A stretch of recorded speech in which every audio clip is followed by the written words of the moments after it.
In focus this evening, we're talking about the crisis in the UK. UK Prime Minister resigns, road ahead. That's a theme that we're going to take forward. Joining me for this conversation is Professor Vardhan Pant, Distinguished Fellow, Observer Research Foundation. Good evening and welcome, sir. Now, 45 days is a relatively short span of time to evaluate any leader's work. How do you see the kind of damage that was done in this rather short period by the Liz Truss administration for her to have to resign today as she did? Well, it has been one of the most shambolic performances that we have seen in a very long time from a British Prime Minister.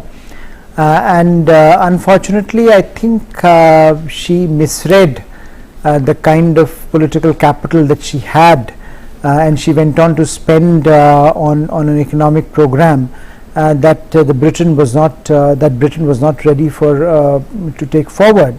So what we have seen, I think, from Liz Truss is something that was unexpected, was something that created a lot of confusion for the market, for the economic fundamentals of the British economy, and I think the result was that the markets, that the politics of the country was not ready to support it.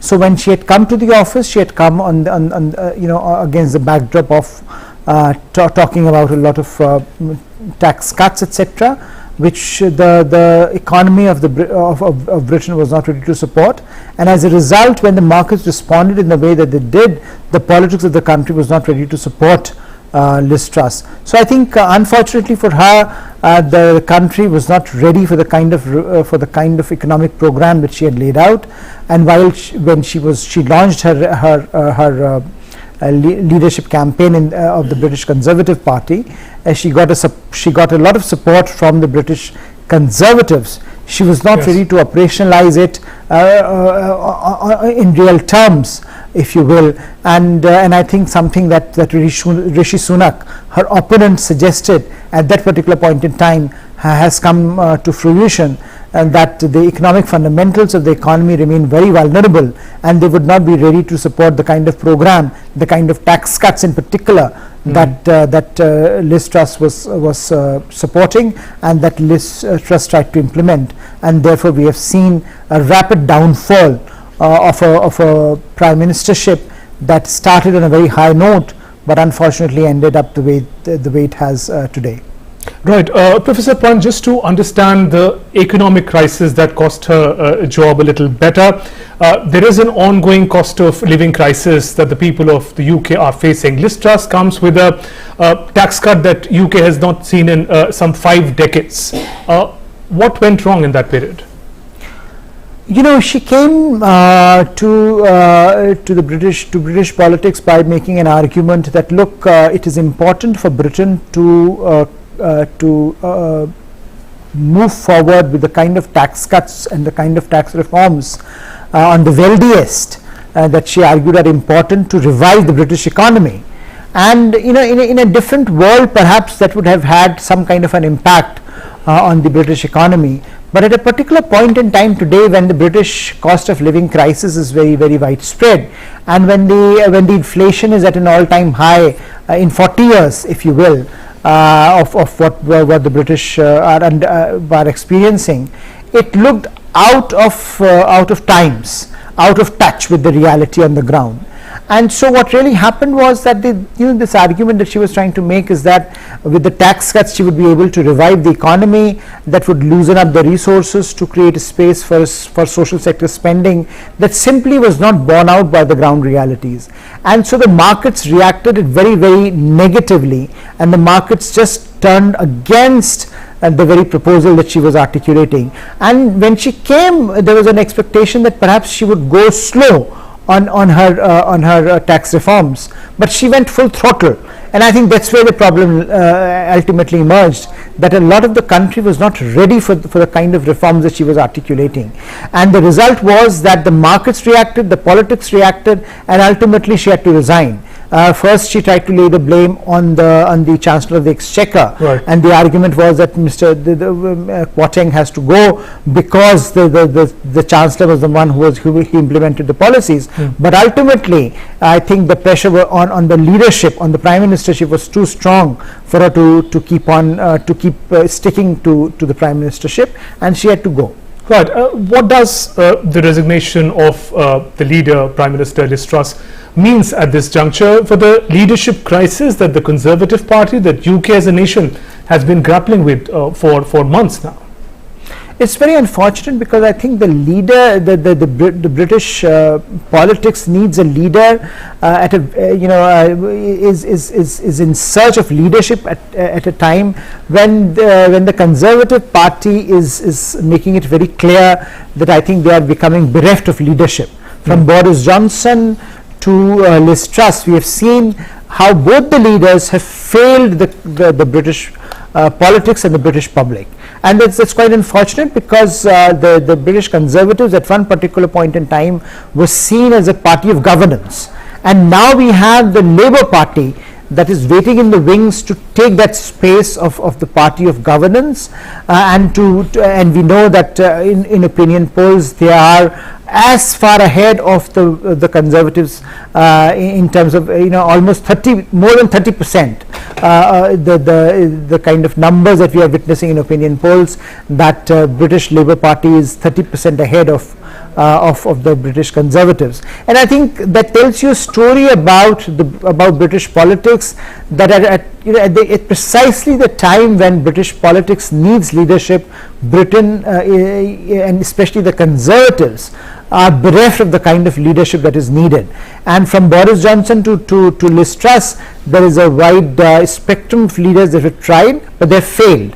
And so unfortunately what we are witnessing is a leadership crisis in Britain, especially at a time when Britain needs leadership, and hopefully as the Labour Party is calling for an election, there will be there might be an elections very soon, and hopefully the British Labour Party will fill that void. But that is very unfortunate because ultimately the mandate that the Conservatives got 2 years back under Boris Johnson's leadership is something that they have not been able to fulfill. The agenda, the aspirations, the mandate that was given to him, they have not been able to fulfill.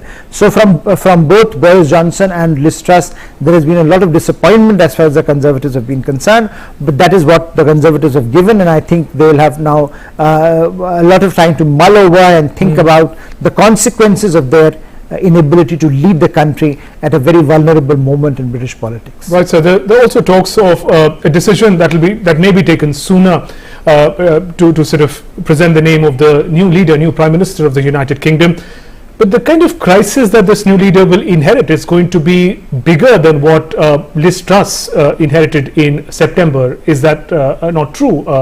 The kind of add-on that has happened with the sort of brief stint of Liz Truss. Absolutely. I think, the crisis is not going away anytime soon.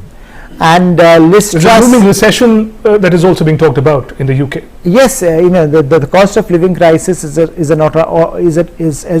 an all-time high. The inflation is at a 40-year high, and of course the wider recession is looming large on the horizon. And so any leader who takes on the challenge at this particular point in time has an enormous task in front of him or her. How do you manage this transition from the space where you are constantly being asked to deliver the undeliverable, where the British economy, where the British society, where the British politics is not really able to deliver on some of the fundamentals of what you are asking for. And I think for any leader, it's a huge task. I think Liz Truss has not been able to deliver, but it's very unlikely at this point in time to see if any other political leader in this space will be able to deliver on that front, because we know whether it's Jeremy Hunt or whether it's Rishi Sunak, they are going to face enormous challenges. The only, I think, the silver lining here is that Rishi Sunak has, for example, during his leadership crisis, leadership intervention, was very categorical that he would not reduce taxes. So he's aware of the challenge that the British economy faces, but whether or not a leader is able to manage this transition is a huge task. Right, and finally, Professor Pant, ever since the Brexit, UK has been trying to sort of reinvigorate its position, its standing, its identity in the world.